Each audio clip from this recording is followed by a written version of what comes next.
cannot play Alexander Georgiev again. Ever. Forget this playoff series. Ever. Perhaps I've treated you too harshly. Avs win over the Winnipeg Jets 5-2 in Game 2 of Round 1 to even the series at 1.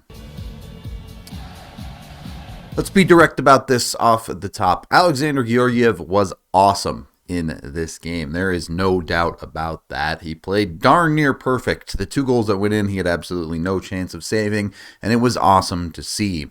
I certainly didn't think he had it in him. I thought he was mentally cooked and done in the net, and he completely proved me wrong in this game. While I still believe the conversation of Georgiev's future is more nuanced than him playing well in one game, in this moment, at this time, he was exactly the guy the Avs needed him to be in net to tie this series up, and props to him. You have to love that. And the Avs needed him right away in this hockey game. The first 15 minutes of this game, the Avs weren't any good. I think they only got about 2 shots on net in that time period. And of course, they give up the first goal of the game pretty quickly. A battle in the corner here that the Avs are ultimately going to lose. You still feel like they're set up okay in their own zone. The shot from the point is going to come through. It gets all the way through and ricochets around. And you see Sean Walker standing in front. He's going to take his man. Does a decent job. Yakov Trenin, however, just floats out to the wall while his man turns and circles and is now all alone on a rebound puck that he has no chance of helping with. No chance of supporting. No chance of recovering this play despite all the other Avs doing their job, and that's a puck in the back of your net. It's pretty frustrating to watch Yakov Trenin get lost like that. A guy the Avs brought in to be a high-end defensive forward for them. He would make up for it later in the game in some ways, but you still want to see those screws get tightened a little bit. When you have a goalie playing as well as Georgiev did in this game, all you're asking your defense is to give your goalie a chance, and they just didn't on that first goal. While the Avs struggled their way through the early part of the first period, the one thing they did do well was penalty kill. They killed 2 penalties in the period and go a perfect 3 for 3 on the night. The Avs would not win the special teams battle in this game, but they would not lose it either. That's good enough. Colorado finally starts to push in the last portion of the first period, and in fact, they even end up out-shooting Winnipeg in the period because of their hard push.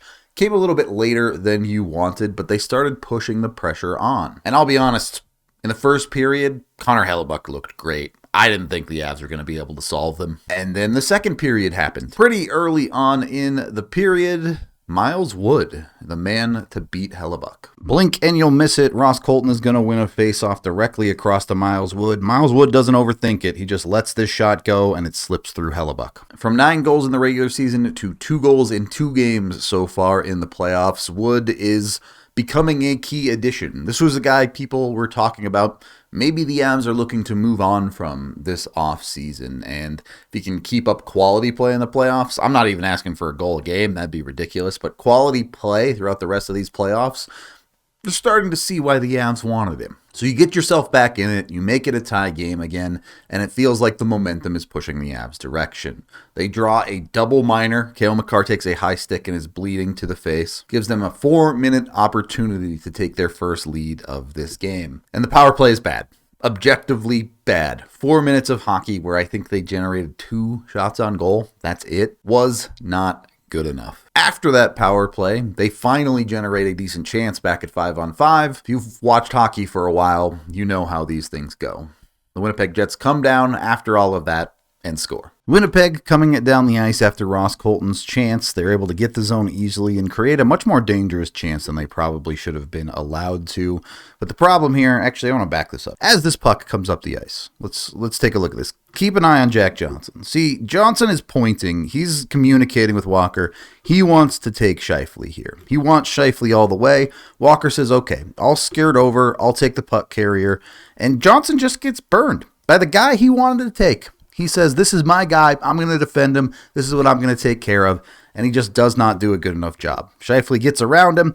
Johnson doesn't stop him much at all. I guess he's impeding the body a little bit here, but he doesn't tie up the stick. He's not fast enough to really keep up with Scheifele. And Scheifele just reaches around him. And this is a great shot to put on net. Essentially a one-handed redirect to the top corner. But you need better from Jack Johnson there. Jack, buddy, you got to make a better defensive play there. Anyone defending that needs to make a better defensive play than that, but especially Jack Johnson. He is on this team for one reason, to play defense, and he failed to do so. Felt like the Avs were kind of down bad at that point, but this is where Alexander Georgiev comes into play. He makes sure that next one doesn't go in. Something he struggled with a lot this season. He does not give up that next goal. Gets a little bit of help.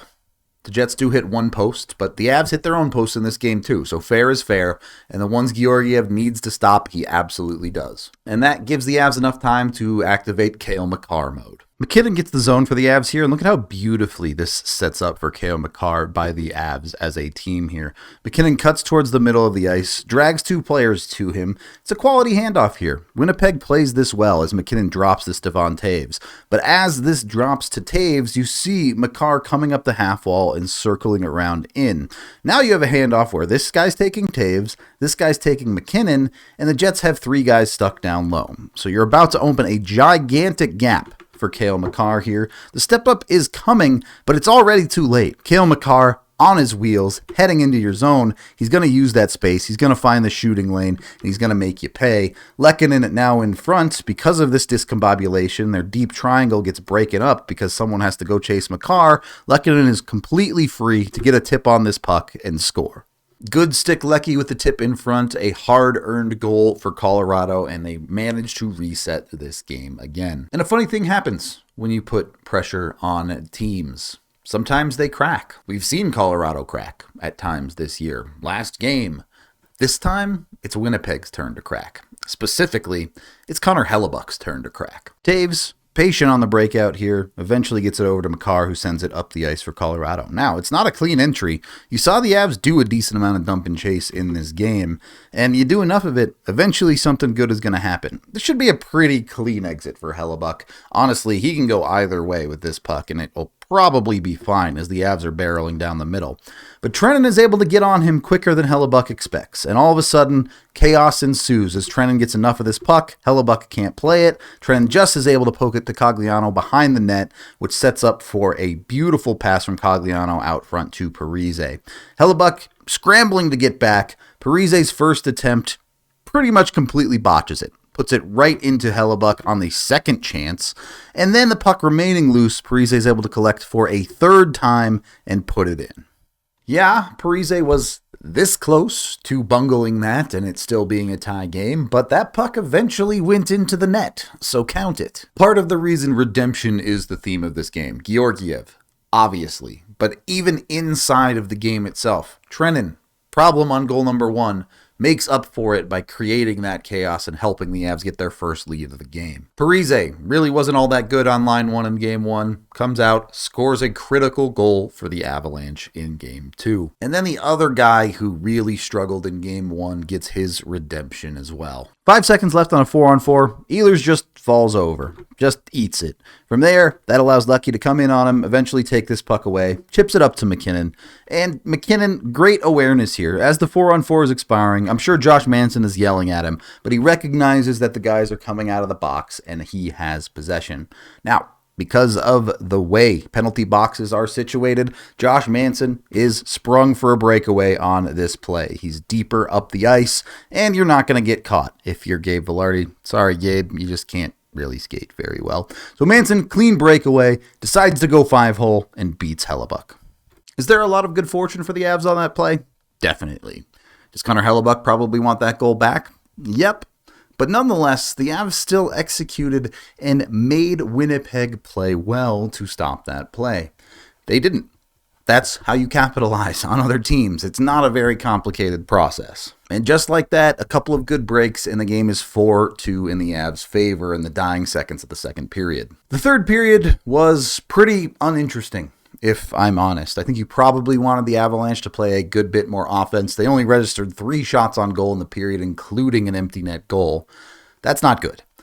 But on the flip side, protecting a 2-goal lead, Colorado only gave up 8 shots to the Winnipeg Jets. So less bad and more just boring. Didn't give the Jets a whole lot. And the Avs ultimately close out a game to tie the series while on the road. Avs give themselves everything they needed here. All you had to do was split in Winnipeg in the first two. You come back home where the Avs have been great this season, and you have an opportunity to really put yourself in the driver's seat of this series. I'll tell you this, if Georgiev plays the rest of this series like he played in this game, the Avs are going to win it. That is the end of this game video review. Thank you for watching. Head on over to thednvr.com for all of our coverage. I am Rudo, and I'm happy Georgiev played it in one game. Hopefully he can keep doing it.